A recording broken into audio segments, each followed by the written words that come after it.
Hi అండి, అందరికీ నమస్కారం అండి. ముందుగా ఉగాది శుభాకాంక్షలు అండి అందరికీ. ఉగాది రోజే లలితాదేవి నవరాత్రులు అండి. శ్రీరామనవమి వరకు ఉంటాయి. 30వ తారీఖు నుంచి 6వ తారీఖు వరకు ఉంటాయండి.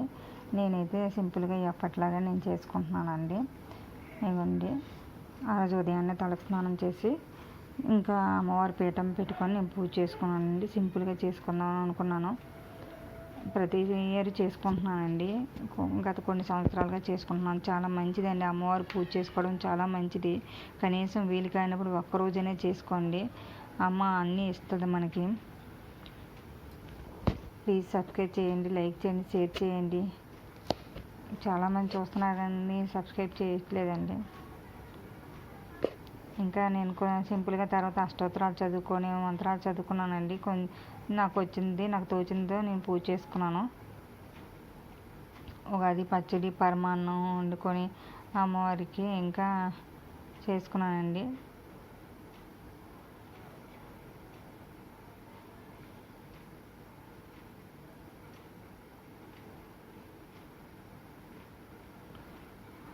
నేను ఆ రోజే కొన్ని పక్షులకి నేను నీళ్ళు పెట్టుకుంటున్నానండి. అంటే నీళ్ళు పెట్టుకోవడం వల్ల ఉడతలు పక్షులు ఏవో ఒకటి మోగజీవులకి వేసవి కాలంలో నీళ్ళు అందించడం మంచిదండి. ఎందుకంటే దాహం తీర్చడం చాలా మంచిది. పాపం వాళ్ళకి ఇంకెవరు పెట్టరు కదా.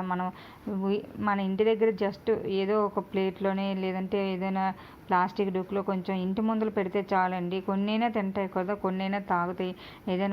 ఏదైనా మనం వండింది ఏదైనా కొంచెం పెడితే ఆహారం లాంటిది వాటర్ అయినా పెడితే వాటికి మంచిది కదండి. కొంచెం వాటికి కూడా ఆకలి తీరుతుంది, దాహం తీరుతుంది.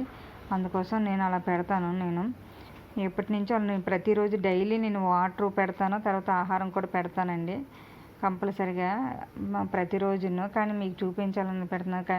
వేసవికాలంలో కనీసం వాటర్ అనే పెట్టండి. ఎందుకంటే కాకులు పక్షులు ఏమైనా తాగితే మంచిది. వాటికి కూడా దాహం ఉంటుంది కదా వేసవికాలం, అందుకు